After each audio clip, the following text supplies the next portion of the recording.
Hello, and welcome to the session Walk With Me, a journey of distributed leadership and inclusion. My name's Debbie Yates. I'm the BU Manager in the Early Childhood Australia team, and I'm here today to help facilitate this session, which will be led by Amy Shine. Amy, would you like to introduce yourself to our delegates today? Thank you, Deb. As Deb just said, my name is Amy Shine. I'm the director at Forbes Preschool. I've worked at Forbes Preschool for 12 years. It's been an amazing journey, and I'm really excited to share with you where we've come from over the last 12 years and tell you a little bit more about myself and some practical ideas of belonging and inclusion. Um, yeah, so I've had lots of experience in rural and remote communities, and it's led me to the path of where I am today. Thanks, Amy, and we're really looking forward to hearing some more about your journey today. We'd like to start with an acknowledgement. So, Amy, would you like to start by sharing the lands with which you're sitting on today? Yep, so today I am meeting you all on the beautiful Rudgely land. And it's been a big day here today, and I'm very excited and to welcome and work with and pay my respects to elders past and present from Wiradjuri. Thank you. And I'd like to acknowledge that I am sitting on the lands of the Gadigal people of the Eora Nation, and also acknowledge that today, as a virtual event, we have people joining from many lands. So I encourage people to share their own acknowledgement, including the traditional custodians of the land you're sitting on and joining on, in the chat box if you'd like to. So, Amy, would you like to start us off today by sharing the things you'll be covering today in our session? Yep, so today we'll be considering inclusion through family partnerships, creating safe and respectful environments that promote belonging and inclusion, cultural safety and what that looks like for us and what it looks like for you, and how we've come up with our mission, our vision, and strategic plan here at Forbes that encompasses, I guess, our cultural safety. We'll also consider how a focus on diversity and inclusion supports wellbeing. And of course, we'll tie it all in with some distributed leadership because it takes a team to be able to deliver a really good, high quality inclusion program. I really love that last element, Amy, about talking about how it takes a team to do these things. We can't have it all sitting on one person. So yeah, having that element, the elements of distributed leadership and everyone taking ownership and agency, and how you support that is really important, I think, as well. Yeah, and I think for me, Deb, it's really much about considering your trainee and your young staff to your more experienced staff. I only actually was talking to my staff about this yesterday. It's, everyone is equally valued. And if we can all do that, it's great advocacy for our own service and within our community. So I will keep going. So I've got a little slide there for you about walking together. Um, we are partners with our families, our community, and we need to ensure that we support best long-term outcomes for our children. So I believe with this quote that we've got up, it's about, we know parents are the child's first leader, first teacher. So we really need to pay respect to that, and paying respect to that we need to walk hand in hand. We're not the experts. Parents are. We need to go on this journey together, and I think yeah, that's something that I can't. That just doesn't resonate enough with me. That don't walk in front, don't walk behind. Let's walk together because this is a big journey. And I was only saying to another service today that have visited our preschool, our complexities that we're seeing today are so much more complex than what we probably saw 5, 10 years ago. So we do really need to be in this together. So we might just move on to the next slide. For me, that's really thinking about our first impressions as well. So the picture that you can see up there is a local Aboriginal artist. She's a young girl that actually went to our preschool, and she's now grown into an amazing artist. And one of her artworks is actually up in the Pinterest office in Sydney. She's awesome. So she came in and she did some work and some communication with our community, our Aboriginal educators, our children, and we talked about our journey and about who we are. And that's the first thing you see when you walk into our preschool is that artwork, and her artwork is distributed throughout the preschool as well. Because I remember when I first moved here 12 years ago, one of my friends was an Aboriginal lady, And she came into the preschool, and we had a Aboriginal artwork up, and she said, "Gosh, this is the first time I've walked into this preschool and felt like I really belong and that I have a place in here." And to me, that really resonated because we want a place where people walk in and it feels like a sense of home and a sense of I can see myself and I can see my family here. And it doesn't have to be hard, it doesn't have to be expensive. I mean, we've done some amazing things here, but to start with, it was simple little things like employment of Aboriginal people, changing a bit of the environment that we had and adding some pieces, and they were not expensive, adding some nature, just making people feel that real sense of welcome in their space that they came. And reflective of our community, all of the artwork that we actually do have in our space is local. So we've got a local just outside my office. I'm sitting in my beautiful office at Forbes, is a piece of art that an Indian lady made. And it's her and her daughter playing in India, but it reflects just different parts of our community. Um, so, I think, yeah, really think about the first impression that people get as soon as they walk into your space. So, our next slide is about our family partnerships, and it's about this is a family walking through our door. And I say this a lot of times. If people have heard me speak before, you might have heard this. We treat everyone well, the same but different. Like, so we have really respectful relationships, and it doesn't matter if you're the mayor or if you have recently been in jail, or because we have quite a few families like that. It doesn't matter who they are. Everyone is given a really respectful hello, and it is meaningful and it's authentic. And I heard another phrase just recently about be interested, don't be interesting. I think if we're genuinely interested in our families and who they are and who their children are, and we show delight in them, you can't fake that. And I think that gives people just such a strong sense of well-being. And we want to lift people, we want to lift our community, and we're all here for the same outcomes. So I think by giving that initial welcoming, it just spreads, and word of mouth spreads. So we want everyone to feel like that this is their space because we are a community preschool, or even if you are a private service, we're all here with like it's a family friendly environment. So we want to give that vibe off to everyone that walks in their door, that we absolutely delight in seeing you, and your children are so important, but you are so important to us too as a family, and our educators and our community members. We have lots of community members in our preschool, including child and family health nurses and domestic violence groups, you name it, they're here. It's because it's such a welcoming place. And if you can create that welcoming space, and it's not about a physical space, it's about work with what you've got, you'll see great outcomes. So, next Amy, and slide. oh, sorry, I was just going to Yep. say about how we often see those first entry points sometimes as a place to share policy information or administrative kind of information. So I think, like you're sort of saying, just really reflecting on what does this first entry point, what is it saying and communicating to our families and to their children and young people that are walking through the door. I think that's such an important thing to reflect on, and really, it really can set the tone for what happens in the next. That first 5 minutes can set the tone for what happens after. Absolutely. And even like as we know, there is regulatory documents that we do have to have on display Mm, as people walk through the door, but we're really thoughtful about the way that they are displayed as well, um, and decluttering our environment, which I'll talk a little bit more about later. But yeah, it's having that space where you can stop and say hello and have that time and yeah, pay respect. Mm. thanks. So in the next little slide, you can see one of our spaces that we have created in our hallway. Also, when we designed this space, because we've only been in this preschool for since 2016. Gosh, the years fly by.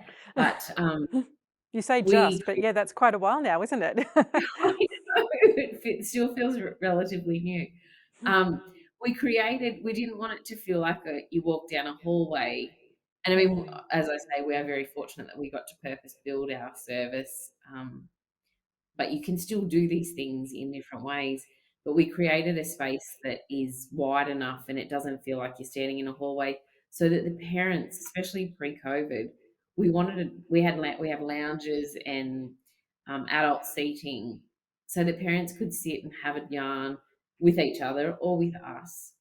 Um, and I love I don't know if you can see, there's a little candle there. I do love a little candle because I think our smell, and I guess it's about getting to know our families as well. If we had a child with an allergy or that was Mm. intolerant to some sort of smells, obviously that wouldn't be happening. At the moment, we can. That will come and go. But fresh flowers, they were flowers that were actually brought to us by a parent because we'd helped them out with their child. But you can pick some greenery from your garden, but have spaces that are respectful and welcoming and home-like, where people do want to sit and stay. Um, it's great. I don't know. Since COVID, I'm probably not. Our open door policy isn't as open because we did reflect that our family's separation anxiety was a lot less when we had a quicker, like a bit more of a kiss and drop.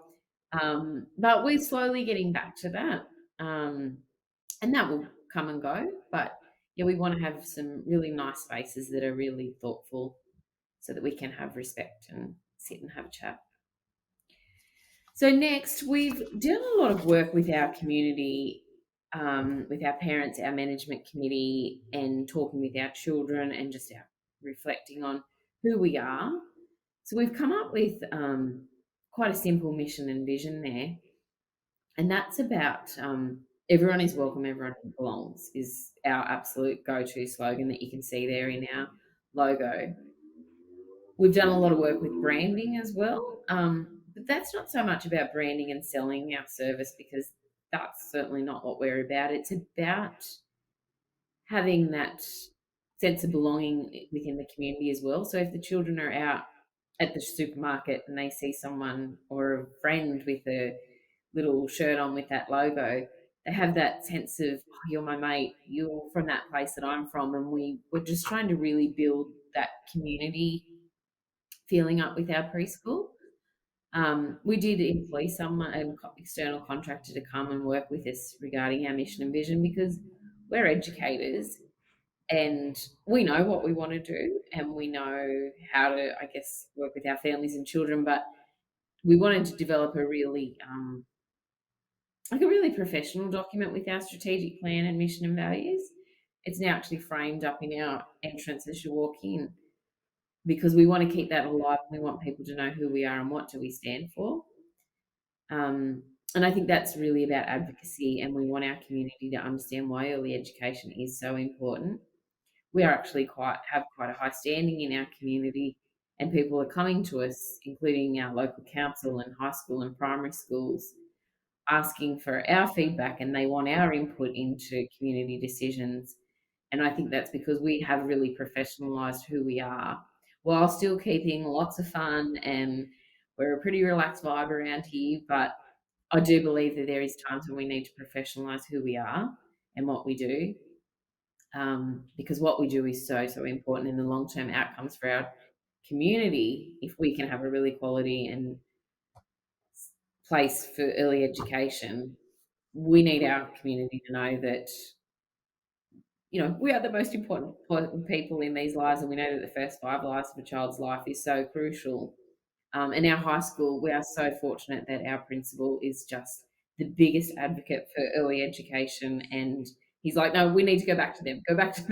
So you can do it.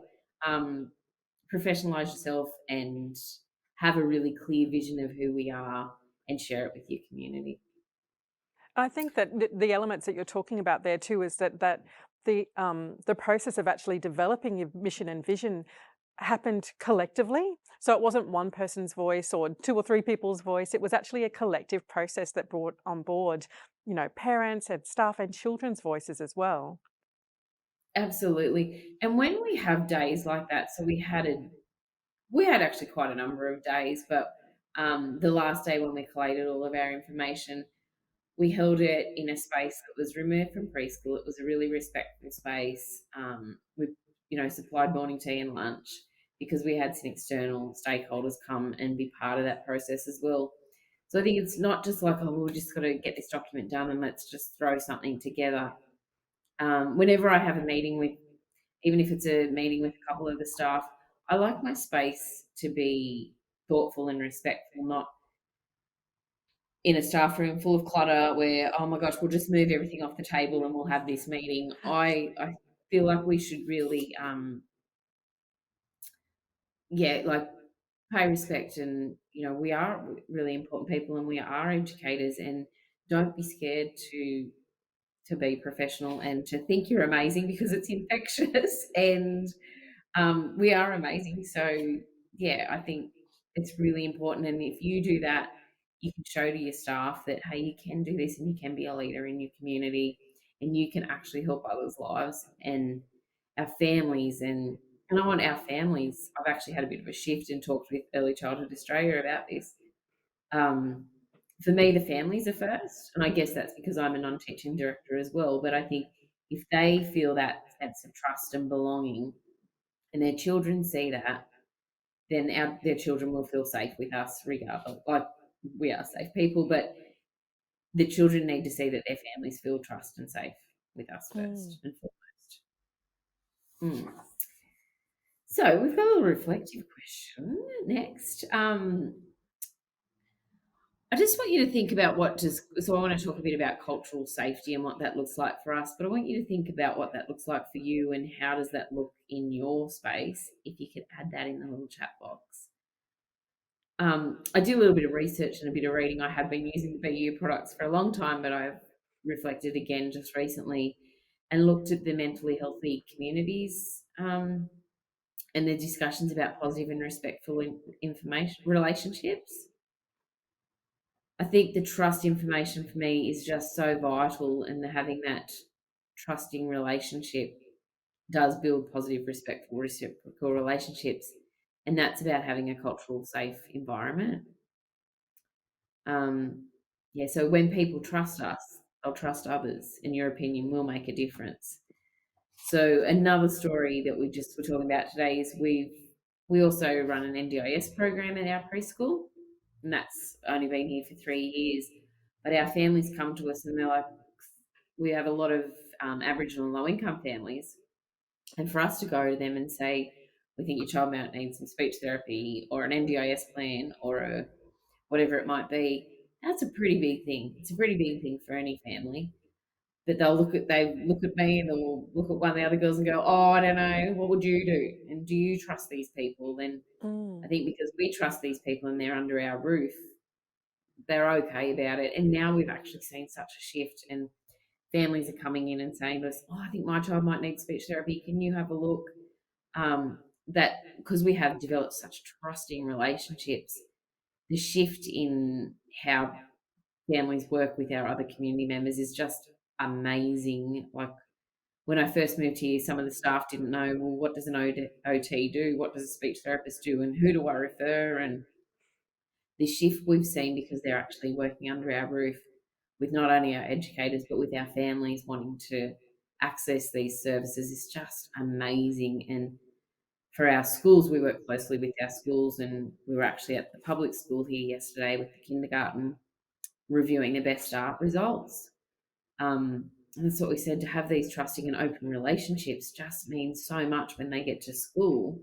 Because if we can have all of that in place by the time the children get to school, we're going to have a much better outcomes. And, we've already got those um, things in place so that it's easy for the school just to move forward with that. And it's great for the school too, for funding wise, if they need to have a diagnosis or anything, we can have all that sorted by the time they're getting to school.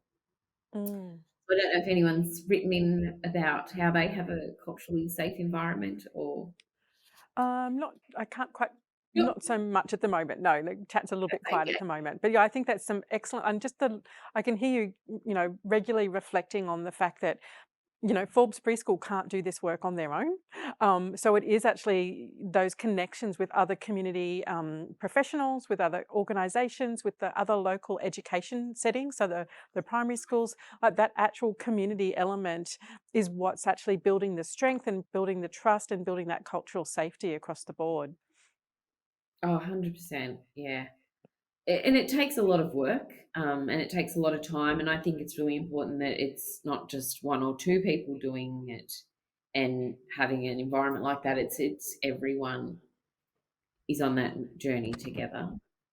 We've just Um, had one of the questions that have come through is someone's reflecting on that they wonder what welcoming actually means. What will they see, hear, think, and feel if that's occurring? And I think that's such an interesting reflection and acknowledging that that looks different for different people. Um, there's also comments around being respectful, including not categorizing families or cultures with stereotypes, seeing people and families as individuals, and where people are feeling safe, their culture is respected, acknowledged, and celebrated. So there's some of the things that are coming through, which I think really resonate with the sorts of things you've been saying today, Amy. Especially as we see so much diversity in our communities Mm, today. Just with Easter, even at the end of last term, we have, well, there's two in particular that come straight to mind that don't celebrate Easter, but because we mm. have such good relationships with them, we could. I'm so sorry, someone is outside doing circle work That's or okay. something. um, because we have such respectful relationships and we know these families so well, we could say to them, so how do you want that to look for your child, and what can we do? What else can we do to celebrate later on in the year with you? Um, and just understanding where they're at. And if we didn't have those really safe and we have that genuine, authentic relationship, I don't know that we'd be as comfortable to have those conversations, Mm. or they might be as they wouldn't be as genuine. Yeah. So yeah, one And dad who is from India, I've learnt so much about his culture because we talked about Easter and I said how everyone camps in our community at Easter time. I said it's a lot of camping, and he was genuinely interested and wanted to hear about how we celebrate.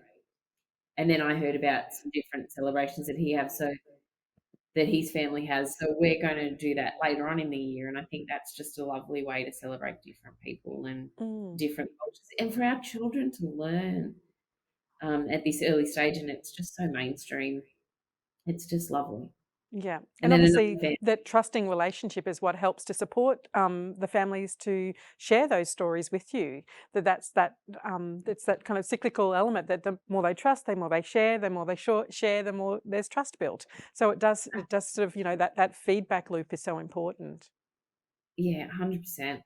And I think he probably wouldn't feel so comfortable to come in and celebrate with something else later on in the year if he didn't know that we were genuinely interested and we wanted to know. And his wife actually offered, has a laugh, and she goes, "Oh, Amy does not want to hear everything all about us, but we do. We Mm, really do." And I think they have delight. I love the word delight. They have delight in that we want to know more about them and their family, and then that spreads to their friends, and so their other friends in their community will know that it's comfortable and a safe space to come.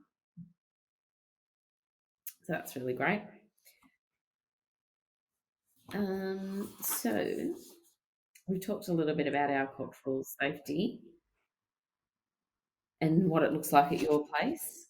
But yeah, for me, and it's about decluttering, like I said, and if you do have to have things on show, making sure it is in a respectful way. Even our mission values and that you've seen already come up. We've had them framed and they're up on a wall. So it's not a document that we've done and then it's just going to sit on a shelf and no one's ever going to revisit it. I want it to be alive and I want people to ask questions about it. And, and we will review it regularly and keep coming back to that and make sure that we don't lose sight of who we are and what our core business is, because this is all about children and having safe environments that where we can learn. And because we know that if we don't feel safe in our environments, we're not going to learn, we're not going to concentrate. And there is so much going on in people's lives that we do need to just sometimes take a little step back and reflect on who we are and what are we here for. And for me, that's mm. about having fun, being safe. um, we can't lose sight of that because we do. And yes, we do need to do documentation and all of those other things that we need to do. But yeah, just don't lose sight of who we are and why we came into this business. It's a business, why we came into this amazing sector. A friend of mine once said to me, "We have the best jobs in the world. We are actually paid to play." And I often refer back to that and say to my team, you are paid to play. And a few new staff that we've had that have come from other services say, "Oh, I feel like I'm not working hard enough. I'm just sort of sitting down playing with the kids." Like, that's what we want. That's That's a what good we're day. doing. That's a great day. My favourite time is when I walk into a classroom or outside and I think, gosh, where's all the teachers? There's no educators around. Where is everyone? I can't see them because they're actually sitting down playing with the children, and that's one of my favourite things and Mm. absolutely fills my cup. So we're going to just talk a little bit now about inclusion and that how that supports our sense of belonging and well-being and what inclusion means for our service.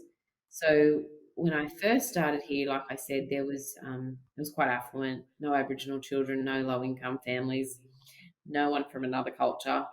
It was pretty much one cohort of families. Um, so we did a lot of work just on developing, like employing Aboriginal staff.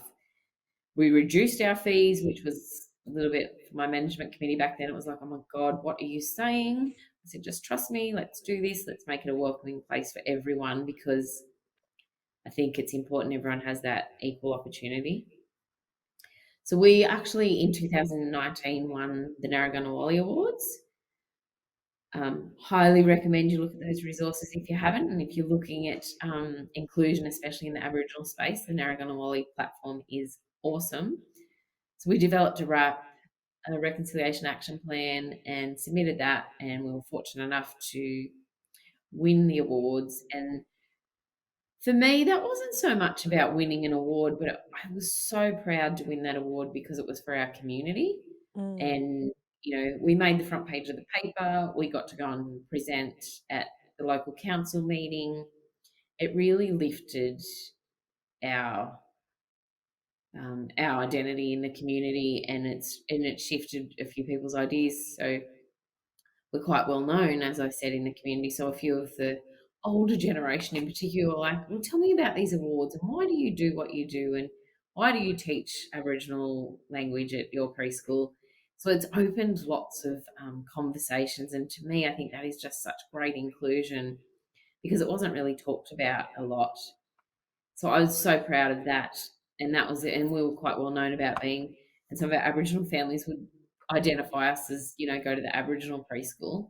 We're not an Aboriginal preschool, but that is absolutely fine. And we do identify that we are a very welcoming place. But then in the recent years, we've identified to inclusion for us is also about disabilities and other things. So we became NDIS providers. That is lots and lots of hard work, but it is so valuable. And to have that wraparound service and have it all under our roof is just so easy for our families. And there's no long wait list because there's nothing worse than saying to a family, we need to refer you, but then you're going to have to sit on that wait list forever. So that's been really valuable. There's just so many things with inclusion. And I just think treat everyone equally and with respect. And don't ever think we're ever better than anyone else or less than anyone else. We're all, like I said earlier, we can walk this path together. So belonging is, to me, I think whoever in our next slide, belonging is a fundamental human need. To me, it is absolutely vital that we belong. Like, how good do you feel when you go to a space and you feel like you belong, or someone knows your name and talks to you and genuinely is interested in you? You know yourself that just gives you such a great feeling, and we want everyone to have that feeling, I think. So we have some really practical ways that we respect diversity and invite people in and have social connections and build a community of diversity. So we do lots of barbecues. We actually have an awesome barbecue area at the back. Next week we're having a breakfast. It's sort of for Mother's Day, but it's just a breakfast week, and that's so that we do celebrate the diversity and that not everyone might not have a mother, or they might have two dads and one dad might, we want to really respect that. So we've thought lots every Mother's Day and every Father's Day that sort of comes around again, that conversation of do we do it, do we not? So we're trying to think of ways that we can still celebrate, but how we can celebrate with our whole community. So anyone is welcome to come to our breakfast.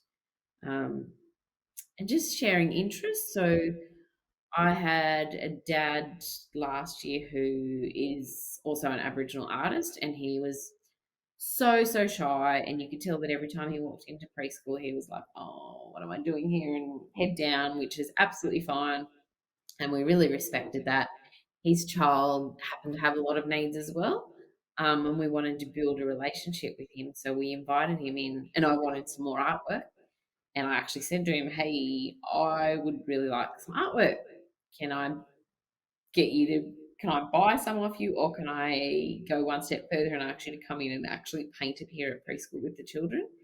Or you can set up your station and you can be painting while the children can be around you." And he brought in some stencils, love or hate stencils. I really didn't. It really did not matter for the purpose of this experience. So he came in and he had all the boys around him, a couple of girls, but the boys absolutely adored him. And he sat and he painted with the children, and we got a painting out of it too. We did pay for the painting, but now I see him downtown or out and about, and he is like my long lost best friend. And I really value his friendship. And I just think it's so valuable that he feels like he's actually made a little bit of a difference in our lives, and he made definitely made a difference in our children's lives. And so yeah, then he was like, "Well, when do you want me to come back? I'll come back and play with those kids again." And I just think, wow, that fills my cup. It was just so Mm. you can't beat that.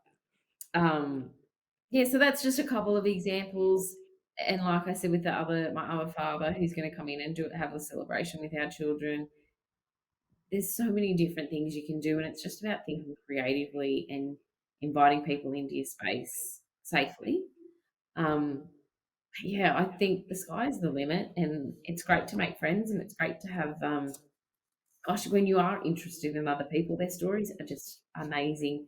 And the girls will often say to me, "Oh my God, Amy, you'll ask anything," but it's because I'm genuinely interested, and now I see the other people, the other staff here doing the same thing, and I think, oh, that is just so refreshing to Mm. see that we want to know about each other's lives and share. And I think, yeah, that gives you a very big sense of belonging, and it is I a really human love need. that language of delight in others. Like, I think that's like, we often say, be interested, but I think that actual element of being delighted to hear and to learn with and from others is just such lovely language, I think, there. Yeah, and it's a really happy. It's a genuinely happy place to be when you walk in the door, and everyone's like, "Oh my gosh, it's all so happy." But we are genuinely happy, and I mean, hey, we have our rough times as well, and I'm telling you, there's stressful times, and our children are Mm. challenging. But if we can look after each other, it doesn't have to be that hard, and we can laugh. Sometimes it's so hard. We're like, well, we've got to laugh or we'll cry, and I'm sure everyone has that Yeah. happen. But yeah, we do really need to look after ourselves and each other, and have really strong relationships, because this is a very important job that we have. Um, so our next slide here is about belonging to a community. Another initiative that we've started is a pop-up preschool. The way that started was when I started, like I said, we didn't access our whole community, so I did a bit of door knocking. I knocked on doors and said, "Hi, my name's Amy Shine, and if I knew they had a little child, why doesn't your child come to preschool? And hey, we've got some enrolment forms here." Um, and I was in a cul-de-sac. One of the streets I was in was in a cul-de-sac, and by the time I got around to the end of it, they'd all rang their neighbours and said, "Hey, this girl's coming," and they were all like, "Oh yeah, we've been waiting for you to come and visit us." And I found when I did that door knocking that the families were so much more relaxed and open to share with me, because I was on their turf and I was the one out of my comfort zone. Whereas if they had to come into preschool, it was sort of like, well, what door do I go in and who do I talk to and what form do I fill out and have I got everything I need? So we decided and we're a smaller community, so it is a little bit easy. We do sort of generally know each other. But we decided to do a pop-up preschool where we go to different parks in the town, and there's a picture of it there. It's as simple as we take a blanket and some cushions, we take some morning tea and some activities, and the families can they can sit and have a chat. We'll have a play with their child. We can educate them. We're finding that other community members want to come with us now as well. So the local dentist came with us once and gave away dental hygiene packs. So everyone got a toothbrush and toothpaste and other little bits and pieces. Community health nurses have been with us. But yeah, it's just about developing, and you don't have to come to preschool. It's just a place to be and to get to know who we are, and for us to educate families about other things as well. Another sort of great thing that we've been doing is reading in the bookshop and downtown, and that gets a whole different dynamic of people come to that. It's about sharing what we do and sharing why literacy is so important. And once again, anyone is welcome to go to that.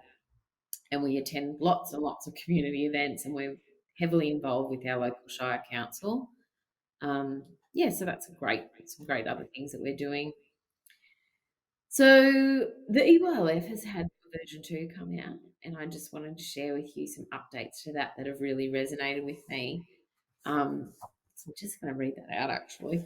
So the principle in regards to Aboriginal and Torres Strait Islander perspectives really has resonated with me. In particular, the on page 17, um, educators grow their knowledge of kinship systems and cultural connections in their local communities so they can build engaging reciprocal relationships between early childhood settings and the community. So I think, yeah, it's about that two-way, really respectful relationship. I just think, yeah, we need to have. Even my son, who's 16, said to me, "Tell me about reciprocal relationships, Mum, and what does that mean?" And respectful. I was like, "Yeah." I said, "Oh, mate, I could talk to you about this all day." I said, "You just need to show respect for people, and yeah, you'll get respect back." I said, "There's nothing nicer than people feeling like they're respected and you genuinely care." So our next little slide is so here we've created this amazing, amazing space. And once again, I know we can't all have these amazing spaces. We are very fortunate that we have a lot of land at Forbes, and this was a new space. This community room here, you can see in the side there, there's a separate access. There's a door to the side, so families can come in. On Mondays, there's a mothers group with our early childhood nurses. On Tuesdays, there's a pop-up clinic. Once again, you don't have to come to preschool. Anyone can pop into the clinic and have a chat to the nurses, but under our roof. They can come through the preschool or they can go to the side door. This Friday, we're having a flu clinic in there so people can come in and get a flu vaccination. And they're all things that we've worked really hard with. Like, we wanted to build connections with our allied health professionals. And with having a mother's group in there on a Monday, that's about building that transition to preschool. So as soon as you have your baby, you're knowing about preschool and you're understanding, I'll go in and have a little hello, and talk about early education and why it's so important, give them a book. It's just a really lovely space to go in, and you can have a meeting with a family or we can invite community. We don't charge for that room. It's all about having that space that our community feel comfortable in.